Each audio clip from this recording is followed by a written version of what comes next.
What's going on, everyone? This is LFC Transfer Room and game day. Unfortunately, we didn't get the penalties that we were all calling for in our group chat. Liverpool versus Bayern, 4-3. Two different sides, two different elements. Overall, I was really pleased with a couple of players. Luis Diaz, for me, stood out as a player who seemed to have a really good game. Van Dijk seemed a lot more Van Dijk-like. And we're going to do a bit of a breakdown of the game, and then we're going to go through some transfer rumours. As always, if you have any questions, if there's anything burning that you want to ask us about, ask us. We will come to it at the end. I start the questions, and so that we can go back to them. Now, today, I am joined by Harmony, Drew, and Race. This is a brilliant set of names. I'll start with you, Race. First time on the stream we've been together. So how are you doing, mate? Yeah, doing good. Good to see you for the first time. Yeah, I'm a little tired because that was an early game for myself here stateside. So still going strong, though. What time was kickoff for you? 6:30 in the morning. That's not early. Well, for my schedule, that's me waking up early. But yeah, not too bad. And what about you, Drew? How was tricked? 4 for me, so a wee bit earlier. I'm kind of dragging, but yeah, I'm doing all right. How about yourself, James? I mean, Jen's not right. We'll perk him up, Jen. We'll perk him up. We'll get him, to a solid 3, which is high for Drew. Energy level and Harmony. Yourself, not an early dart for you. Middle of the day. How are you feeling? Yeah, I'm feeling mixed feelings, But it's good to be back on with you, Joey. James, it's been a little while, but No, he's not in bed. He's just a chilling guy. I'm in my living room right now. I'm just chilling in my living room. Now, I'm going to start. Let's start by looking at the game. Obviously, it finished 4-3. Race, what were your main takeaways from the game? Because obviously it's a friendly, so it's not the be-all and end-all of the world, but what were your main takeaways? I always come back to myself with these preseason games again, just thinking, and not to make an excuse for any performance or, to put it in context, but it is a preseason game. The intensity level just isn't there, despite, of course, we're going against a bigger side in Bayern. And it's, I just keep that thought in the back of my head of not to overanalyze things. Of course, when things are going good, we say, oh, it's all good and well. And then when something's going bad, we're completely the opposite. So, but there were certainly some things that were interesting. It was good to see Szoboszlai and McAllister in the same midfield for the first time. Unfortunately, there really wasn't much to do in that first half because Bayern really had a lot of the possession and, looked like the better side with more chances. Of course, we went up 2-0, but, I wanted to see a little bit more of us on the ball, but that just wasn't the case necessarily. But it was still good to see them, in tandem. We had some, I'm trying to think the goals that we had. Yeah, I mean, they were, you mentioned how Diaz looked good in the second half with his goal. I mean, he started the first pass across the field and then came in to finish it. I thought that was a really nice move there. And of course, Gakpo laying on that early goal. Right as I woke up, kickoff feels all of a sudden I see the ball in the back of the net. So that was good to see. Yeah, I mean, I'm sure we're going to talk about the defense and the midfield. Curtis Jones lined up at the number 6, not looking necessarily the greatest and all that with that. But it was still good to see him. It appears that goals won't be an issue once again this season. I'm really excited to see our attack and see how many goals we can score this year. Yeah, and it's the classic, if you go back a few years, Liverpool outscoring everyone else. But the main point of contention in our chat this morning, and Drew, you weren't active in the chat this morning, probably because you were half asleep, was Curtis Jones starting at 6. And some of us thought, well, he played there for England and he did it quite well. And obviously it's like a double pivot with the inverted right back. And some people were like, it's not going to work. He's not got the attributes for it. Therefore, no Curtis Jones, nowhere near the 6th position and stuff like that. Where are you sitting on this, Drew? Because we don't know where you're at with it because you haven't got involved in it yet. I think it's just lack of options at the moment, like Bajcetic and Thiago out. I don't think, we don't really have an out-and-out number 6. Even Bajcetic isn't his preferred role. So I'm wondering if Klopp's trying to mold Curtis, see if he can play there. Like you said, he did well for the England youth side, and I think it's too early to judge him on that. I'm wondering if that's something we'll build into the season. We still have time for transfers. We'll talk about that later. But it's getting to the point now where even if we do get a transfer in, I'd be a little skeptical about throwing someone in right away unless they're ready made, because our midfield is completely like turned over, and starting 3 new midfielders from the start would be a little tough. So I'm wondering if Klopp's looking for a little more assurance, someone he knows a little better to hopefully get the job done. And I think Curtis, his background as a scouser, et cetera, he'd be up for the challenge. He was his interview saying he's ready to play, he's happy to play, and he wants to play. And, just getting him in the team, I think that's almost what you're looking for with like a Milner-esque, where he's like, I'll play right back, I'll play left back, like I'll get the job done and do it well. And I think Curtis can really find his minutes in that position if he takes his chances. So I think it's early to discredit him against a team like Bayern. I think he played that position again the previous preseason match as well and did all right. What was it, Leicester? And so again, I think it's just too early to judge. And with the season coming on, I think it's really interesting about what the lineup's going to be, the starting 11. I think the attacking front line is going to be really interesting. Klopp's got some tough decisions to make there. I think defense is straightforward. Allison, obviously, as keeper, but midfield is a really, another tough one, not through, lack of competition like the front line, but just lack of who can play there and who's ready. I think that's going to be the hardest part of the team to figure out. And with one more preseason game and, Chelsea kicking off in 10 days, I think that's, I think it's going to be a really tough task to either bring someone in or get a settled midfield in. So I think it's unrealistic to look at anybody to fit in right away, especially with Thiago and Bajcetic injured or coming back from injury. Completely agree. And Jen, once again, coming in with the super sticker. Always appreciate the support. Love that you give to the channel, Jen, every single time. Now, Harmony, I could go and I could ask you about the Matip and Robbo side of things, but I'm going to ask you on the Harvey Elliott thing first. I think there's something there. Now, Damo does not, and therefore, if you start saying in chat next time he's on stream, Curtis Jones in 6, Curtis Jones in 6, I promise you'll give him a mental breakdown. I think there's something there with the way that Trent comes in and how they both play together, a bit like how England in the under-21s played Harmony, where there was 2 ball players and they played it around a few times. Curtis Jones pressed quite well and snuck the ball away, but there was a couple of times he was out of position. Melissia, or however you pronounce his name, found space off him because he pressed in the wrong way. What do you think about the Curtis Jones 6? Because I think that's probably what we're going to do against Chelsea, if I'm honest. I'm really praying we don't do that. What would you do? I'm sorry. I watched that game and it took me about 2 hours to kind of calm myself down because I was that frustrated. You seem raging, Harmony. You seem raging. I am. Honestly, I am, because I watched the game. I was actually excited to watch the game because I was like, okay, cool. An actual challenge to see where we are and how does McAllister and Sobasai perform. How does Trent fit in that inverted role, / pivot, and how our defense do. And we started off really well. That's the main thing. We started off really, really well.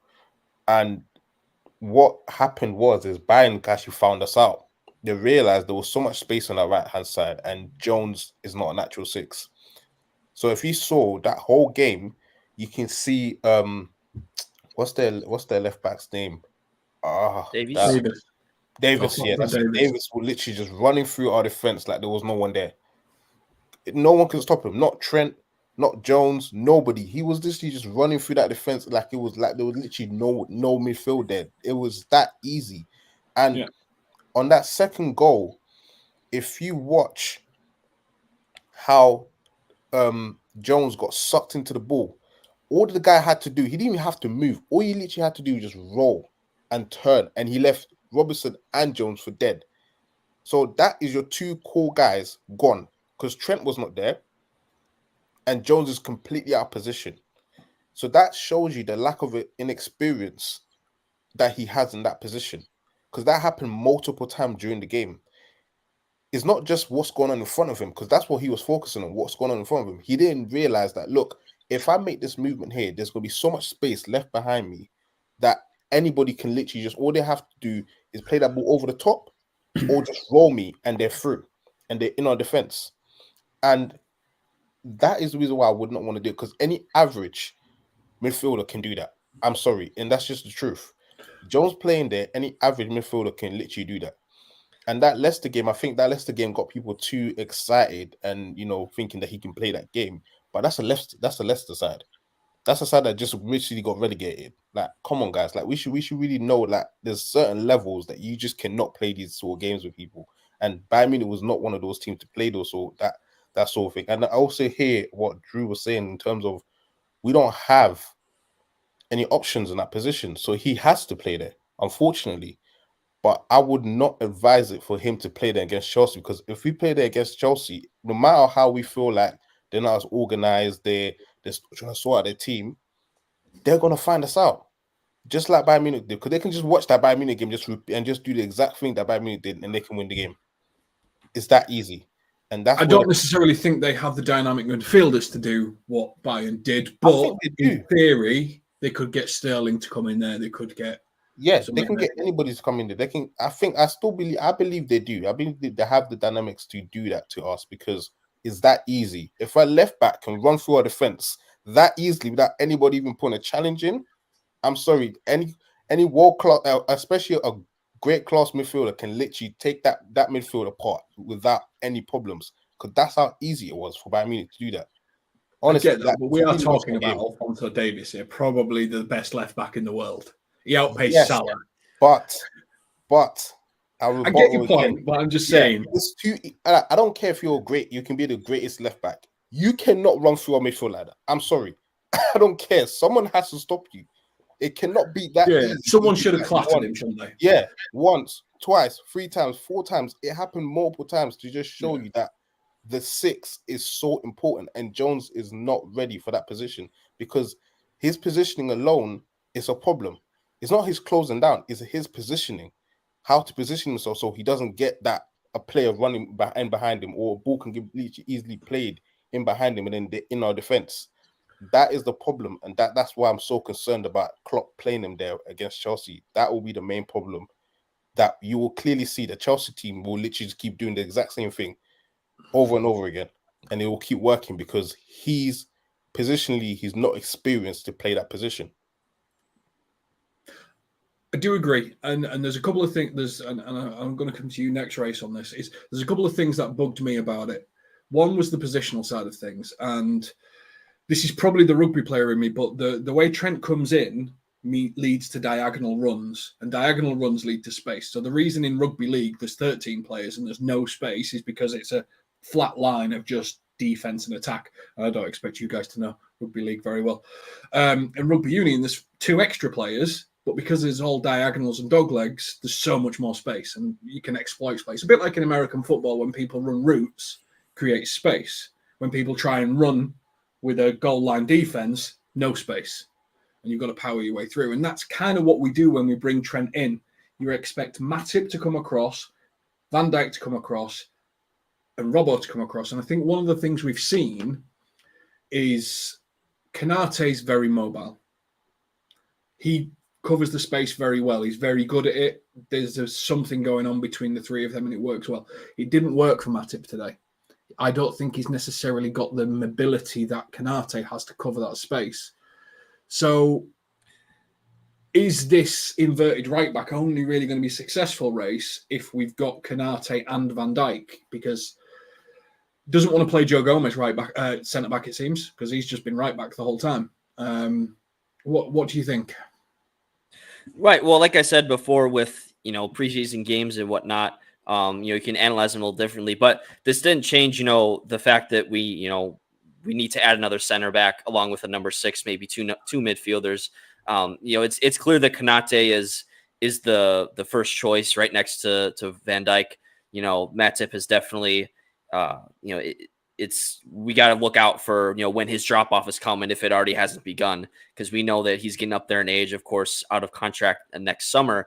We definitely, if we want to compete on all fronts, Premier League, Europa League, cup competitions, we need to have good rotation. We know that we can't rely on just one center back pairing the whole season. We need to have depth. We need to have options.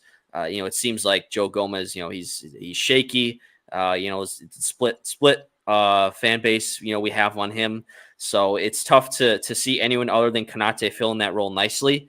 So just the way that, our ambition for this season, we want to bring in, hopefully we'll bring in someone sooner rather than later to, fill that void. And I've said this before, unfortunately, I think it's going to be a waiting game for us, maybe till January to sign someone, because I think they want us to make sure that, they're moving on from Matip and Joe Gomez. I necessarily wouldn't agree with that. I would bring someone in now, and fix that head on. I don't want to wait around. You want to be, what's the saying? Proactive, not reactive. You don't want to react to something bad happening. You want to be proactive and prevent it. So in doing so, I think, we need to bring in someone. So, it seems like, Konate is nailed down in that position. Matip, it just, of course, again, and like you said before, this is Bayern. This is one of the best teams in the world. They're going to exploit any weakness that we have, but we shouldn't be naive and think that not other teams can do this, even small teams, because there's great players all over across the Premier League that'll take advantage of our suspect defense at times. Yeah, and I think, don't know what's happened to Harmony. He'll be back. Now, there's 226 of you in the chat. Please make sure you like. Please make sure you subscribe. This is a fan channel. It's made for fans by fans. This is just us breaking down the game today. Now, there were some positives today, Drew. I want to move more positive. Now, for me, the arrogance in Luis Diaz, doing tricks, facing people up, dragging the ball back, doing things like that was a real positive. Ben Doak, as a Salah backup, Ben Doak looks the real deal to me. There we go. Let's move Harmony around. That was a positive for me. Van Dijk looked more like his calm, arrogant self, like he was trying to portray the leader that he needed to do. So, and McAllister and Szoboszlai both looked comfortable on the ball. So let's talk. It is a preseason, but let's talk about some of the positives. What were the positives for you? Yeah, real quick, I think the talk around preseason, getting legs, etc. I think that's part of the first phase of preseason, but this close to the actual start of the season, 10 days away, I'm looking for who's sharp. I'm looking for who's focused. And I think that goes into the positives of the game today for, like Luis Diaz. I was thinking, for me, I was the starting front three, Gakpo, Jota, and Salah. I was like, that's nailed on our starting. I think they've been the most fit, most firing, most intricate on the ball. I think Luis Diaz, coming back off his injury last season, took a little while to get there. I know he's had a decent preseason, but his tenacity and his hunger, and the goalie score, I know Ray said the first ball that he played out to Salah, that was an absolute bullet pass. And then to just not rest on your laurels and be like, all right, I just pinged a 40-yard ball. You guys figure it out up there. He just bolted into the box. The first touch that he took to set himself up for the goal was absolutely brilliant. And so now I'm thinking Salah, Gakpo, and Diaz to start. And I know Jota is going to be felt hard done by because he's had an excellent preseason. He knows how to score goals. I think his link-up play has been a little better. But the fact that we had, and then Nunes, I know he's chaos on the ball. I still think he needs to find a little bit more composure.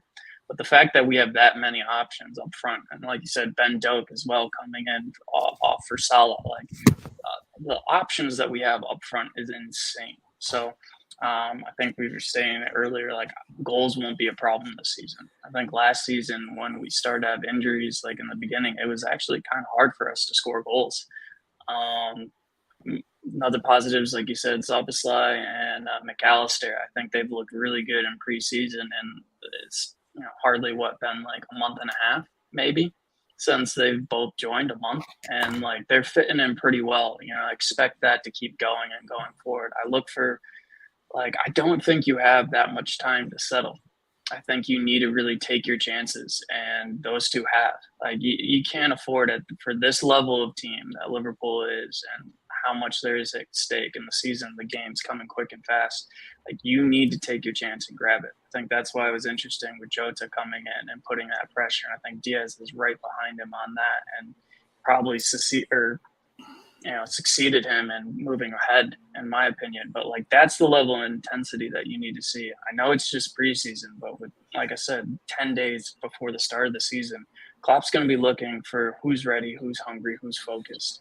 And I think there were some negatives in that, with some defensive. And, I know you guys pointed out Curtis Jones, but I think there were a lot of positives in there. Van Dijk, for me, a huge one. It looked like he's really taken that leadership role, the captaincy, the armband, and I think that's kicking him the extra gear to be everyone's going to be looking at him. And he kind of reminded me of when he first came into the club in those first few seasons where he was just bossing it from defense. I think that's going to grow for him, having more games like that. Just the confidence builder, the fact that everyone's looking at him puts the responsibility on his shoulders. I think he's hungry for it. He's ready for it. And that will spur him on. Allison, again, I'm just going to give a quick shout out to him. I know there were four goals from Bayern that game, but even after they scored the fourth, there was 2 or 3 shots on goal that he absolutely wasn't his best away. game, though, was it? I mean, I think he should have saved the third and the fourth. The fourth was a quick shot.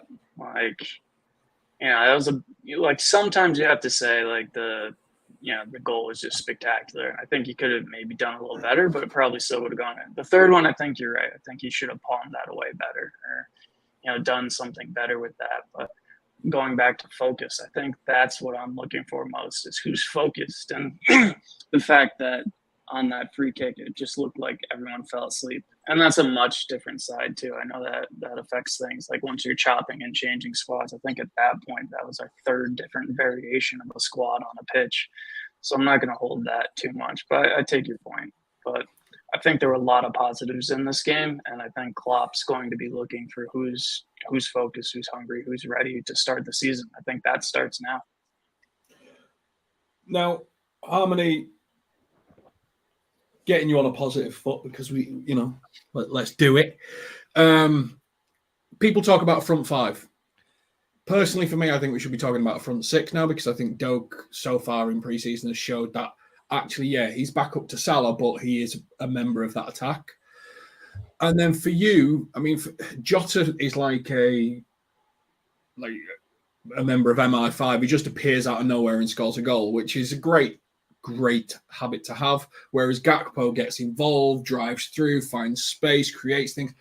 I think probably we'll see Diaz on the left, and then it's who starts in that number 9 position. For you, are you Jota or are you Gakpo? And what are your thoughts on Ben Doak?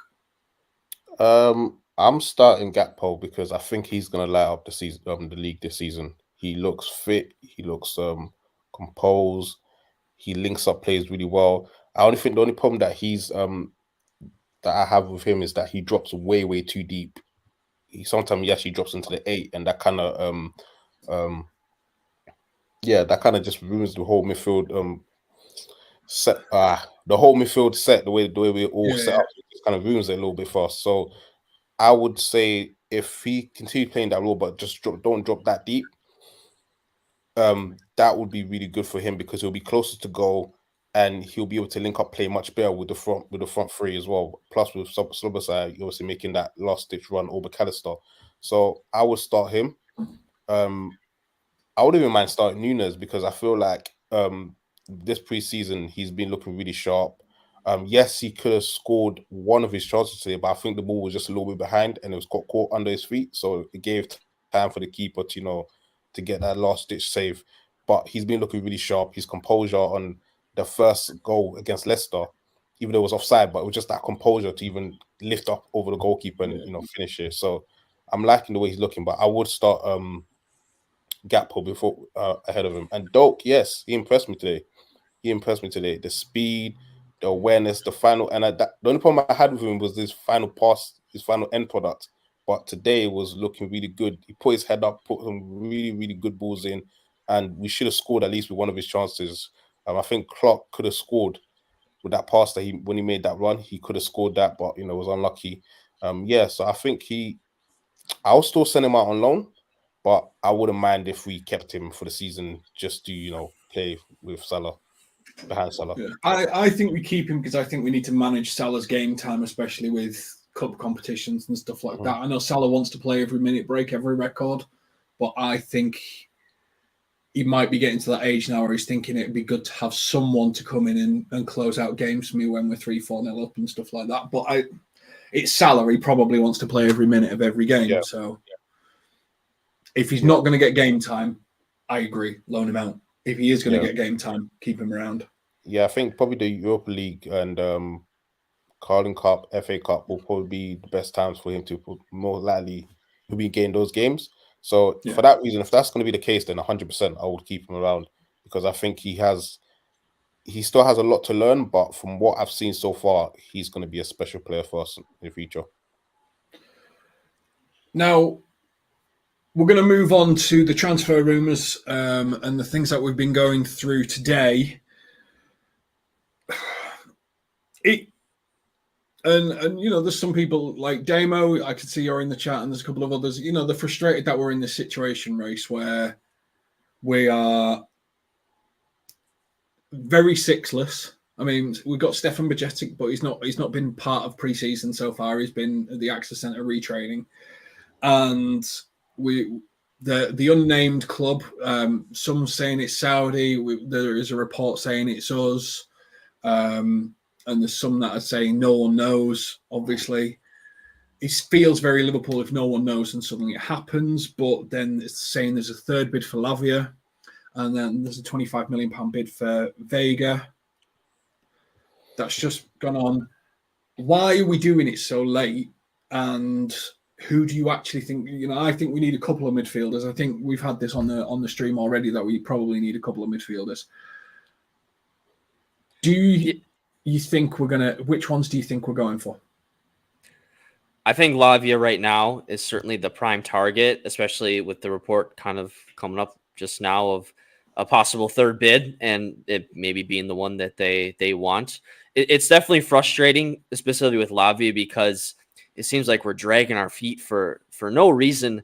We know that we need a number 6. And of course, with the game today, just highlights that even further. So it makes it frustrating that we know we need a number 6. We know that we need someone that can ideally start right away because we don't have any other options right now. So I don't get why there isn't more of an urgency. And it's, of course, when we've seen in the past with Liverpool and transfers, when they kind of narrow in on a guy, they get it done quickly, and it's a relatively quick process. Right now, there's just more of it seems like, again, with the reports, the personal terms are, Lavia wants to come to Liverpool. So that's all sorted there. Now it's just the price, of course. And I don't know if it's, Southampton, us going at them again, because we've bought so many players off of them in the past and they just know our negotiation style or whatever it is. They know us like the back of our hands. So, I mean, it's just, we know that we need to bring someone in, and we only have, our first game's coming up here. It's coming to the point now where we're just hoping we can get one player in for next week. But realistically, I'd say we need 2 midfielders plus a center back as well. We're definitely not done. We shouldn't be done in the transfer market. So, I'm really hoping that it seems like, whenever there's, we have a game or Southampton has a game, that just kind of delays any deal for now because, it's just the way our business is. We're kind of waiting to see that, Lavia's left out of the squad or he's not at training or whatever. And that just hasn't happened yet. And it seems like there's, it just I don't know what the case is, and of course I'm no expert in negotiations or anything like that, but we need to get someone in soon because we need to have someone for that number 6. Like I agree that Curtis isn't the guy right now, and the other guy that could feature in that role are injured right now. So we need to act quickly. I don't know if it'll happen. Hopefully this latest report coming up today is a little more legs to it, and hopefully we get something done soon. Now, there's 320 of you in the stream. many of you'll know Damo. The reason why it's so late is because John's blocked Jurgen's number. Damo is a avid FSG out. I think he must put at least 10 tweets and about 1,000 messages in our chat per day.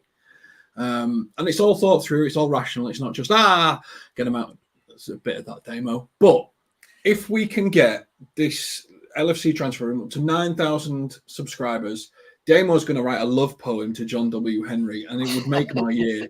So if you are new here, please consider subscribing, because I really want to see this. I want to see Damo write a love poem to John W. Henry, and I want to see it done on stream in his fake American accent. And if you've not seen his TikTok where he's done a fake American accent, it's also hilarious.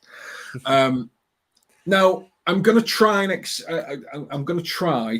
explain why I think this Caicedo may be Liverpool, based on what we've heard and stuff like that. So we knew that we were really in for Colwill, and we put a lot of money aside for Colwill because it was going to cost us 70-80 million pounds. Now it's looking very much like he's going to extend his contract with Chelsea into about 100 to 150 grand a week, somewhere in between of that, to 2030. So that 80 million pounds we were going to do for a centre-back, the future, who I think is a great centre-back, we can now move that onto a midfielder and potentially go for someone like Ignacio from Sporting for about 40 million, which is what we would have spent on the midfielder. So, Drew, if and this is an if we have budgeted that way and we were after Colwill and all the signs were there, but now he's just going to sign a contract, is it not the right thing to do to just move the money and try and get the best DM we can for the money instead? I think if we can afford it, I'm still just like thrown off at the price tag. Like I like Caicedo. I think he could come in and do a brilliant job. I think he's exactly what we need in the middle of the park. But if we're talking like 100 mil, I think it's always going to go back to 80. like. But Chelsea bid 80. Chelsea bid 80, and like Brighton said no. I'm wondering if we just we might have a little bit of a better relationship with Brighton. I know we just gave him Milner, Lallana, etc. So maybe they're not going to be as. We kind of screw him on McAllister, though, didn't we? Yeah, we did screw him on McAllister, so they might try to take that tax. But for me, if it's above 80, that's just I'm looking at Jude Bellingham. I'm looking at if we had this much money, why couldn't we have bid that? And I just think it's just been poor management for getting players in, especially I think Caicedo is one of the few people we could get in and actually throw in right away and expect him to be up to pace. But for Lavia, for example, I don't know why we've waited this long. I think Liverpool are just trying not to get hamstrung. But if we're ending up getting right near their valuation anyway, it's why didn't you get this done 3 weeks sooner? I know the Fabinho and Henderson deal probably cause some issues with money moving around, but Lavia coming in, I don't throw him in against Chelsea. Maybe he'll play one preseason game. That's it. But I think we're just in an unfortunate situation that we should have avoided. And I think Caicedo does a long way to repair that, but I'm wondering what the quibbles have been. I know they're I'm trying to think of ready-made defensive midfielders to step in. Doesn't seem like there's too many on the market that would be exactly what we need. Caicedo being one that's closest to the fit, but it's a bit frustrating with the lack of options we have there that we haven't done something. If we're going to move for Lavia, why we haven't done that sooner? Caicedo would be a hell of a coup. I don't know if we'll pay that much though. I'm a bit I don't think he's worth more than 80 million. I don't think he's worth 80 million. I think 60 million would have been a fair price, but I'll take him. It's not my money. So we do that, I'd be happy. What do you think, Harmony? You see, I don't know if I'm trying to convince myself that we could spend that amount of money. We have spent that amount of money on a player in Van Dijk and Alisson and stuff like that, but we had to sell someone for 142 million to get that. Yep. There's supposedly, and this will set the chat, there's supposedly a war chest. Nobody's seen this war chest because we had to get a loan to buy Silverslide and stuff like that. There's supposedly a war chest. If there is a war chest, oh Lord. If there is this money that they've allocated to Colwill and it's all gone wrong, surely the only thing you can do with it is fire as much of it at Caicedo as you possibly can, because he can play with McAllister day dot and actually could come in and start playing without having the preseason. That's the only player I can think of. Yeah. What do you think? Me and them are kind of in the same position. I hate FSG with my guts. We're actually trying to organize a little stream where we can literally just let our frustration out by just talking rubbish about them. So I can't wait for that. So guys, tune in for that whenever that comes on. Yeah. The whole war chest situation, honestly, I'm trying to stay calm because I'm actually really annoyed, but it is what it is. The whole war chest situation is just stupid, because if that was the case, we should have got Bellingham. If that was the case, we still could have got Bellingham and got McAllister and still got Szoboszlai. You know, it makes no sense. I feel like it's like Klopp is in a boxing match against Pep, against all of these managers. All of them got two hands, and he's with one hand like this, trying to fight every single person. It's ridiculous what they're doing to this guy. If the money was actually there, then why are we taking so long to buy Lavia? If that was the case, you know, to buy Cornwall, we knew we had to pay a lot of money. Yes, that's fair enough. But now you know you're not going to get him because he just signed a 6-year deal with Chelsea. Why can't you just pay for the 50? Or for the second bid, why can't you just go for 45 mil and plus add-ons? I'm sure Southampton would have accepted that because it's kind of close to the 50 mark. But because we are literally just taking so long and dragging this whole deal on, is becoming embarrassing for the club. You're making a world-class manager look stupid in front of millions and millions and thousands of people because you just can't get your be like, you know what? I just need to support this team. And just give them the play. Just give the manager what he needs, because he has shown us in the past, you give him what he needs, he will provide the trophies. You give him what he needs, he will provide the results that you want. And you're not doing that. And you can't expect the guy to continue working miracles every single time. You can't do that. He's only human. He can only do so much. The rest of the time, he needs your backing. He needs the help. He needs the finance. He needs the backing. And it's just so annoying.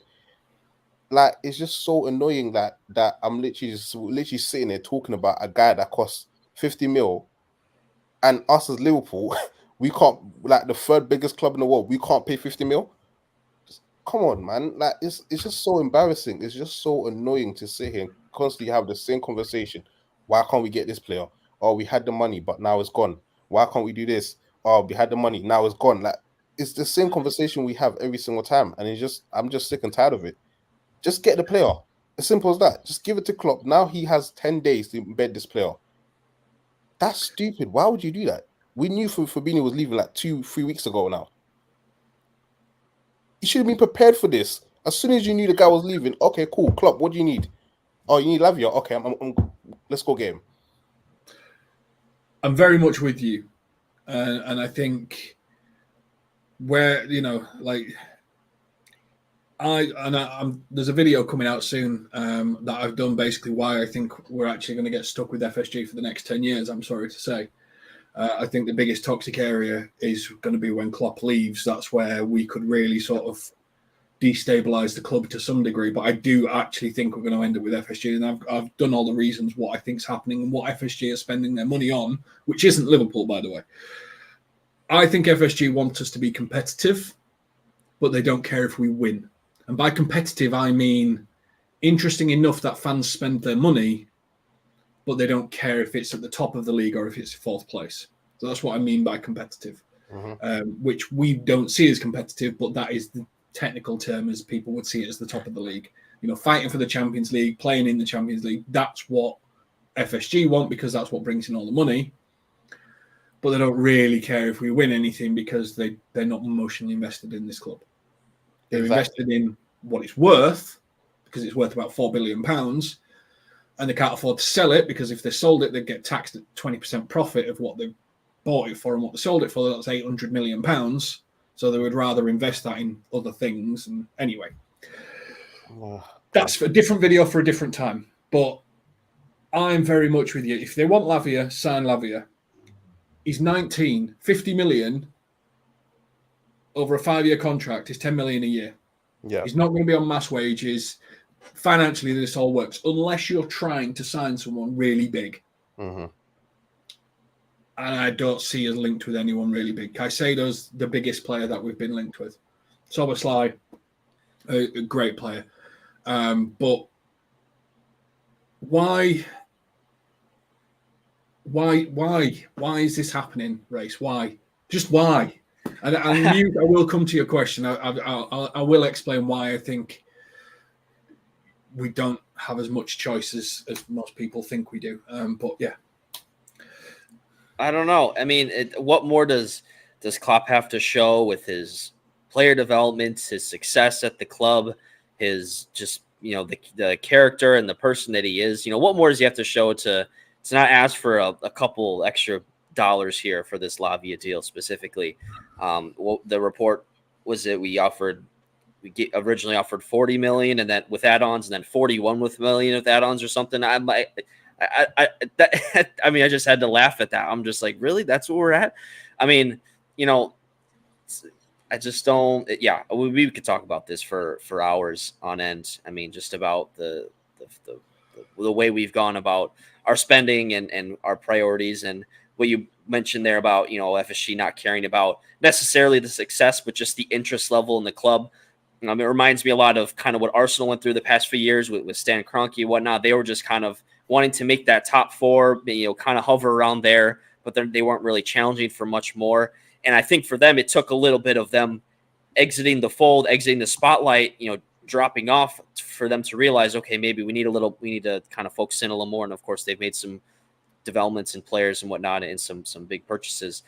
Like you mentioned, how hopefully Klopp's here for long, but we know that that's not gonna, he's not gonna be here forever. So we don't want to get to a point where all of a sudden we're finishing 7th, 8th, not middle, closer to the middle of the table, and then we're looking at we're just kind of in a dumpster fire. Our manager isn't good, and everything. We lose faith in the the direction of the team. Like right now, we have a clear direction. Where obviously we had a bad season last year, but we're certainly on the up this year. We're going to hopefully challenge for more trophies, be on the higher end of things. And so it's frustrating because we know that with good investment, especially with Klopp, other clubs like Man United, they spend money just to spend money. I don't know what Ten Hag's doing over there, whatever. But we're better with who we buy and our players and all of that. And so it just adds to the frustration. Of course, we can play this back, and hopefully we can look on this time right now and we'll bring in the players necessary. But we know that the Premier League title can be decided on 1 point. We saw that multiple times with us. We don't want to be dropping points. It's important from day one, from match day one, to get a result, to get the right players, especially since we have Chelsea in our first game. And so we can't be messing around with stuff like this. Yeah. No, there's a lot of if it's cathartic, people, we will continue doing it. We'll continue talking about this. As Scratch said, we should be talking about it. We should be making people aware of it. We should be having the conversation because it's sensible to have the conversation. What we've seen so far, Drew, we've seen Man United outspend Klopp. And I've looked at the signings, and I think Eriksen and Casemiro are good signings. That's it. And we'll see about the striker. 9 goal. People are comparing him to Haaland, and I think Haaland on his left foot's outscored him. So, God. But then there's a link to United for Lavia. And they're just going to go, okay, do you want 65 million? Here's 65 million and stuff like that. What do you think we need to do? Because at the moment, the more this drags on, the more, if we just sign one more player, that everyone, at least we got one more over the line. And the truth is, we need 3, don't we, Drew? I'd say at least 2. Need one DM, and then center back. I think those are the absolute musts. And then Screwed that up. I meant right foot. yeah, come on, James. Come on, James. I'm not a Man City fan. Let me off. But yeah, like the center back and another midfielder, that's an absolute must. And I'm wondering if it's like one of those cases where it's like we don't know what's going on behind the scenes. We don't know what Klopp's really asking for. We don't know what he's bringing in. It's obvious that we want Lavia because we're bidding 3 times for him. So that should have been done ages ago. Like I think Harmony said it. It's like Fabinho. We knew Fabinho was leaving 3 weeks ago. Why didn't we get it done then? Just bite the bullet, pay the money in that regards. There can be some more leeway for me in young talent and bringing it through, knowing we need the position. I still don't think Lavia is worth that much, given the amount of time he's had in the Premier League and his age. And I think, but sometimes you just have to accept the market. And at that kind of cost for that kind of player, that's a little bit more for me comfortable than bidding like 100 mil for Caicedo. But I don't know if FSG and Klopp or whatever are just like, maybe we can get through the January transfer window and see what's available. Like we've done that before with Van Dijk, like knowing what you're not going to win the league in that mentality, are you? No, you're not. And that's where the whole, are we trying to be competitive? Are we trying to be champions? Exactly. That's exactly it. And I think just like given what we're seeing now, I'm not saying it's not frustrating. I'm trying to be like, what can we do with what we have? And that's not where we should be. But the fact that we've all known this like years, I think it was like last season in particular, before the season started, we were all talking about how have we not signed midfielders? Like it's a disgrace. And I think that for me is the most frustrating thing about FSG is that the signs of wear and tear in the squad are completely evident to every fan. Like center back now, midfield still needs to be fixed up. And it's like, I've used this metaphor before, but it's like we have this car and FSG, like the parts are starting to go, and FSG is like, let's just get one more year out of that part. Let's just get one more year. Like, let's keep this car going one more year on the current parts that we have. And it's like, how many times do you need to be proven wrong to actually, take the car to the garage, spend the money you need to get the parts you need? And that's where we're at now. But I think it's an absolute must that we at least sign a CDM and a center back. The squad absolutely needs it. You only have to look at 1 or 2 injuries. Kanate, he gets injured fairly regularly in the season. We're in a world of pain. That's it. That's exactly what I'm saying. Matip today showed that he cannot be Virgil's partner for the entire season. And he's not a injury-free man himself, although last season was a bit an oddball for him in that regards. But if you're looking at 1 injury to our center backs and we're looking at a crisis, it's like, how do you not address that? That's what frustrates me. And the CDM, the fact that we're having this debate about Curtis Jones, who's not a natural CDM, is like how do we not address this? We know what we needed going into the summer transfer window, and usually we're good at getting it done quickly. But we're still it's like nickel and diamond on everything, and that's the frustrating part. But just get a CDM in and get a center back in and get it done in like the next week. Now, David Shakespeare asked us to answer his question, and I completely lost it. But he was asking the question of Liverpool, and Harmony, I'll come to you for this, and I'll give my interpretation first. Liverpool normally do their deals behind closed doors. No one knows what's going on. Yep. And then bosh, deal. Soboslai, bosh, deal. Out of nowhere.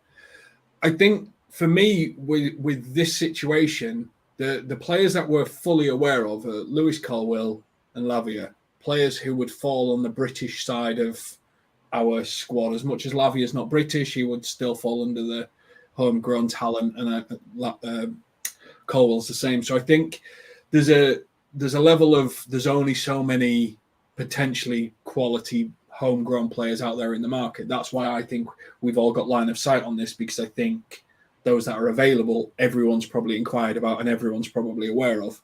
Yeah. What do you think, Harmony? I think, like you said, we do our transfers very, very quietly and very quickly. So I was quite surprised that after the McAllister deal, I thought we would have got at least one more done in that probably week, but it took us so long to to bring in a second guy. Now it's even taking us even longer to bring in a third guy. It's just I don't get it. I don't know what obviously the board didn't know what they're doing. They clearly know what they're doing because they've been doing it for years now. They identify their targets, but the only problem they have right now is, like we said, it's just the whole financial side of it. Is do we have the money to go out and actually just pay for these players so they can come in? Or do we have to keep going back and forth with clubs and just saying, we'll pay you this much, and even though we know they're gonna reject it, we're still gonna go in anyways and say, yeah, we're gonna pay you this much, hoping they'll say yes. But especially with this market that we're in right now, that is so inflated and it's gonna keep getting worse every single season, every single year. No team is gonna take the amount that they already put down. So if someone said that they want 50 mil, you better get close to that 50 mil, or they're not accepting any other deal that you're trying to bring onto the table because they don't see the point. Because they're looking at other teams like West Ham, they got 105 mil, 100 mil off Declan Rice. So that's why Brighton is looking at it thinking, okay, we can get 100 mil for Caicedo. Why can't we? He has so many years on his deal. We don't need to sell him. You want the player. This is the amount you got to pay. So it goes the exact same way with Southampton. We don't have to sell him because we can wait next season and get money from Man City. So if you want him this season, pay the 50 mil that we're asking for, or get close to it, so we can at least be like, okay, fine, that we can accept that. And we just can't do that, and we're not doing it, and it's just frustrating for us, as you keep saying, as fans and as Jurgen Klopp. He's come out publicly and said it. I want players. I want midfielders. He didn't say midfield. They said midfielders. So clearly he's indicating that he needs more than one. He wants a defender. And we have what's his name? The guy that I've been talking about him so much. Is it Inacio? Yeah, from Sporting on the left centre back. Yeah. We want the guy is there for the 38 million buyout clause. Just exactly. That's it. He's there for the taking. What is there to really think about? Because you can clearly see, like the chat has been saying, Gomez and Matip are not the guys that you want to rely on just in case Konate gets injured. You can't rely on him. You really can't. Now, one of the things, like just covering a couple of other players that we've been linked with, Gabri Veiga's one that we've been linked with. Andre's one that we've been linked with. Now, both of these, race, are cheaper players. 20 million, 25 million. And us as fans were like, oh, okay, well, why aren't we finding these McAllisters for dirt cheap and stuff like that? Why are we, only linked to these big proven players and stuff? And then when we are linked to them, we're like, well, why aren't we signing the big proven players? But there needs to be a balance, isn't there? Like this, Andre, the DM for Fluminense, great, looks to be a great prospect, but they don't want to sell him before January. I think the guy from Celta Vigo is an attacking midfielder, not even a defensive midfielder. Why don't we just, if people want an amount of money, why don't we just put it on the table and get it done? Bring some play, even just bringing a couple of players would make a difference to us. Right. Well, I've said before, if we bring in two players that combined cost what Caicedo would cost, I think that's, I think that wouldn't be terrible business, because you at least bank on Klopp making one of them kind of our number 6 for the future. And I've said this before, Klopp, his record with transfers is remarkable. He's gonna, as long as the player is fit for the most part, he's gonna make them work, and they're gonna be a really good player for us. So we can definitely, again, we would love to spend the big money on the player, and there's the point to be made of, if it's such an important position, why not spend big on it? Like when we spent the money for Van Dijk and Alisson, big signings those were for really important positions. Why wouldn't we do that for the number 6, which right now is a really important position and always has been an important position for us? But we have to talk in, a little bit of a bargain here, because that's just how our spending has been. but it's shown to work, and I would trust Klopp to bring in a couple players and have both of them, at least one of them, work out. So yeah, to see that Andre little reports that we've had on that, they don't want to sell him because their transfer window's closing and they're waiting until January. Again, I don't want to wait till January to sign someone and miss out on potentially seeing his price tag rise or whatever it may be, or because there's no certainties in transfer windows. Again, last summer or throughout last season, we were sold on Bellingham, being the number 8 for us, and look how it just didn't happen because of our season and the way our money is and all that. So there's no certainties in the transfer market. So we need to really make this happen now, and just not twiddle our thumbs here. We need to make some things happen here. Now, I'm going to ask, if you are new here, please subscribe to the channel. This is a fan channel made for you. We've got 390 in there. I think we're only a few likes away from 100 likes on the video, which is brilliant. And we've got people saying we don't want to be negative all the time. We don't want to be negative all the time. Damo, stop being negative all the time. If you don't want Damo to be negative, once we get to 9,000 subscribers, he's writing a love poem to John W. Henry. Now, that, if anything, is nothing but positive for my mental health anyway. But I did it on the stream on Monday. I asked people, how many players do you think we need to sign? And the average was 3. That's what people were saying. They think we need a centre-back and 2 midfielders, one primarily a 6, one another midfielder. I'm going to go around each of you. Who do you think, how many do you think we're actually going to get, and what positions do you think we're going to get? And I'm asking for realism, not prediction. Also in the chat, how many do you think we're going to get, and who do you think we're going to get? And we'll start to share them, and then we'll move into your questions as we close off. Drew, let me start with you. How many do you think we're actually going to sign, and is there any names you think we're actually going to sign? So we've got Total Football thinks that we're going to get 1, 3 more. What are you thinking? I think we'll get 2. I think it will be Lavia and Inacio, just because Inacio has that release clause that can get that done, which we should have done before. I would like 3 and add Turan to that list, but I think 2 is what we're going to go. 2? How many? I'm struggling to say 2, and that's me being honest with you. I'm struggling to say 2. You thinking 1? I'm thinking we'll get Lavia, and I guarantee you won't hear nothing else about Liverpool's linked to this or Liverpool's looking to get this player. I guarantee you, the way these owners move, I really don't want to be negative. Like, I want to talk about positive things about my club, but I just can't. Like, what's there to be positive about? Like, honestly, that's me. We've got Jurgen Klopp. We got Jurgen Klopp. We got Sabozza. And we have a spectacular offence. Yes, which is fair enough. But on the pitch, and what we are seeing, or how and the struggle we might have to go through, it's not something. You know what I mean? Like, it's not it. But anyways, I'm not gonna say anything about that. I'm just gonna say 2. Hopefully, fingers crossed. I pray we get 2. Yeah. And do you think it'll be 2 midfielders or a midfielder and a defender? I think it'll be a midfielder and a defender. Race for you.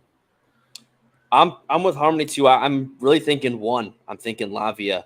The way, and I can maybe extend on this this prediction here too, is if we are in for another player, I think it's going to be later in the month when we kind of see the first few games, seeing what we have, and then again that reactive kind of mode of, oh, now we really need to bring in someone now and not wait until January, which I don't agree with. So I'm going to say 1, Lavia. I can't. It's hard to say what the other position would be. I would say if we bring in Lavia, I'd say center back, then bring in another one. And then if you bring in a third, if you want to get ambitious there, then another midfielder, a number 6, ideally. But we'll see. So the majority in the comments look to be, think we're going to get 2. There was one which is 2 and then a pre for January. And I think Gabri Veiga, they talked about signing him and then loaning him back for a season. Andre, we might sign and then we might come over in January. So I think we've got history in that. I think we did it with Naby Keita, didn't we? We signed him and then he came the season after. Yeah. It's a waste. I feel like that's a little risky because, again, you never know what could happen in a season. Exactly. We We saw it with, this summer with, I think it was Kone. We were interested, and then he got hurt at the Euros, and I think that just kind of took us out of the picture. So again, with there's nothing certain in the transfer market. I'll keep stressing that. The certain in uncertainty. Yes. Now, if I'm going to answer the question, I think we will sign. I genuinely think we will sign 2. I think we will sign a DM, and I think we will activate a release clause on the defender. I think that's been locked away for a while, I think, and I think we've been trying to use our money in other places and stuff. And if we didn't get Colwill, then I think we'll just activate it. So I think that, I know some people have been putting Kone might be the right decision. I've looked at Kone's stats. I'm not a massive fan, but why we haven't signed Thuram, it still boggles my mind, because I think he is an unbelievable player that we should be. Now, I'm going to go to some of your questions. Obviously, you've been putting questions in the chat all the way through and stuff like that. And what I'm going to do is give each of these guys one of your questions. So if you have asked a question or you want to ask a question now, please put it in the chat. Now, Harmony, I'm going to start with you because Ernie is pitching for the FSG outplane. Can he put you down for a tenner? Yeah, I'll definitely, mate. I'll give you £100 if I have to, just to get them out, please. I'll be on that trade, honestly. But yeah. And the other thing we've seen is the initial release clause, where we believe it to be about £38 million. Some of our higher ranked sources at LFC Transfer Room have been telling us 38 million. So we do believe that to be the clause. But again, that's just what we've been told and stuff like that. Yep. Now, Drew, we've got this question here, which is, should we sign a centre-back or a right-back? I'm still livid we didn't sign Timber, because I think he could have played centre-back, right-back and defensive midfielder, and why we weren't in for him for £40 million makes no sense to me whatsoever. But what do you think? Centre-back, right-back, or someone that can do both? Let's say like a Joe Gomez-esque. Pavard is probably the one everyone's thinking, isn't it? Pavard's where everyone's at. Yeah, there's not many times I'm actually jealous of Arsenal, but that Timber deal, I was like, how did we not get that done? But I'd say just off that center back, we need the cover. I think it's evident. This game against Bayern showed it. As we were saying earlier, Matip, don't think he has the mobility to cover for Konate, and there's gonna be a point in the season where somebody picks up a knock, and we can't be relying on Matip for a month or.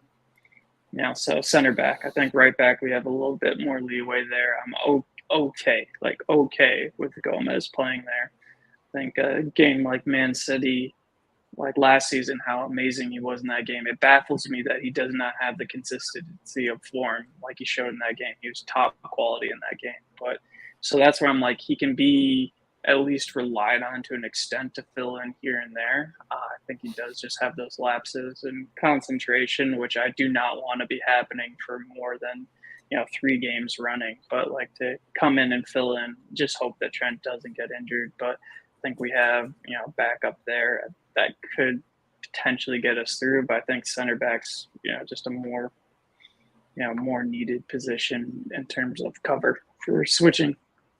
Well, interesting for me, if we lose Trent, we lose our entire way of play, because we've got no backup for his style of play.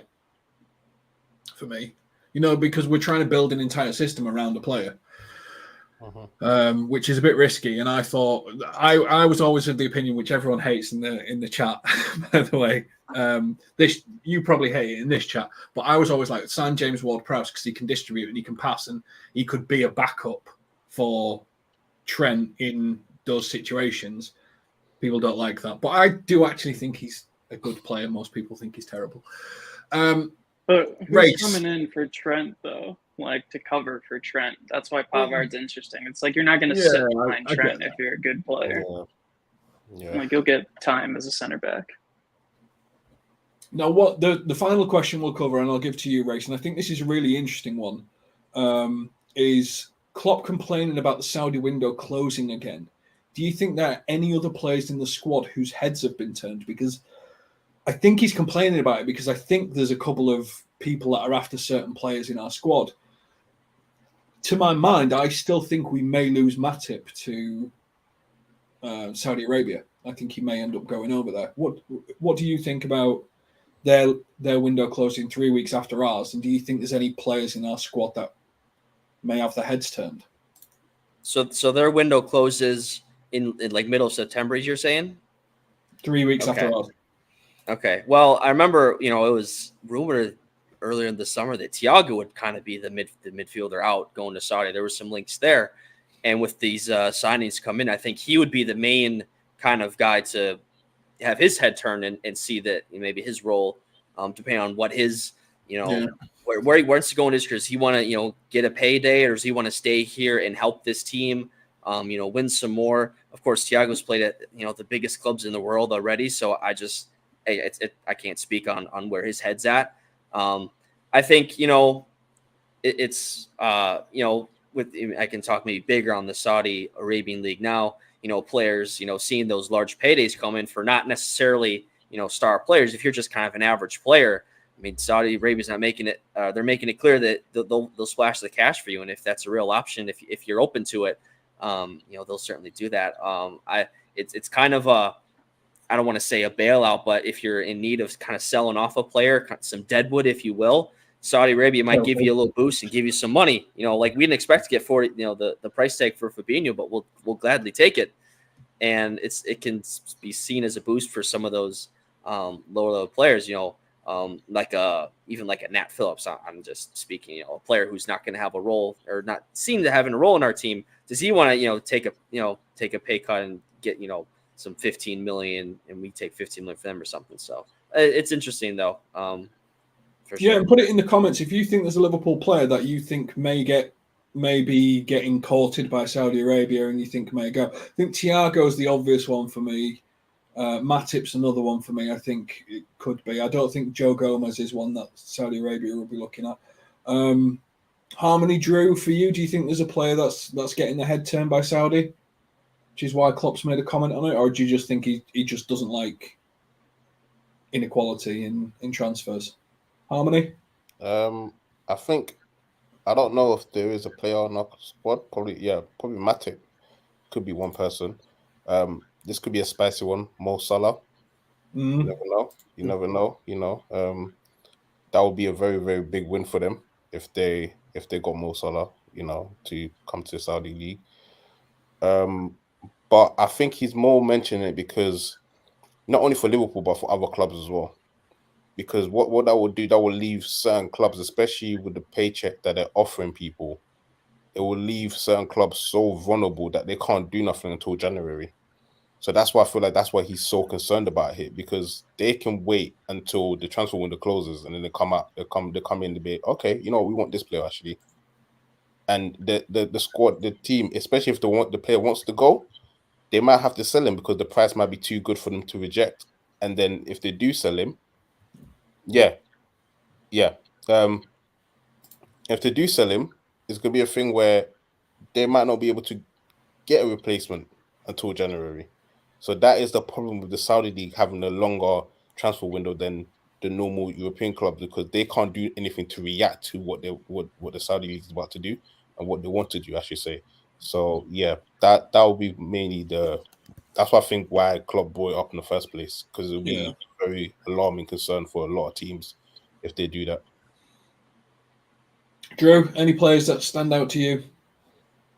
Just before I liked Harmony's take on Klopp speaking out for the league as well, not just our club, because I don't think we do release clauses. So I think Liverpool are in the position where they can just be like, okay, you bid this much after the window closes. No, they don't have to accept it. So I think we're in a strong position there where unless there's a player that Klopp feels he doesn't need, like Ray said, Thiago, I think maybe that's one, because it did seem like he's interested turning his head. If Klopp thinks he doesn't need Thiago, then that could be done. But other than that, we're in a strong position. You just be like, bid whatever you want. We don't have to accept it.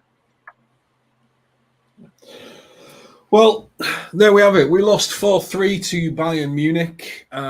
We are potentially, we believe that maybe Liverpool that have supposedly bid for Caicedo, with us seemingly being nowhere near the Colwell deal anymore, and him doing, maybe we're redirecting our transfer fee to the central midfielder. Veiga, Andre, progress still being made. A third bid is going in for Lavia. £41.5 million, probably 41 million and a pound. Let's do a full Arsene Wenger. Thank you very much to Drew, Race, and Harmony. Probably the best set of names I've had in this stream so far. This has been LFC Transfer Room. Make sure you like and subscribe to the channel. Thank you everyone for getting involved. It's been a great conversation today, and we will catch you on the next one. Take care.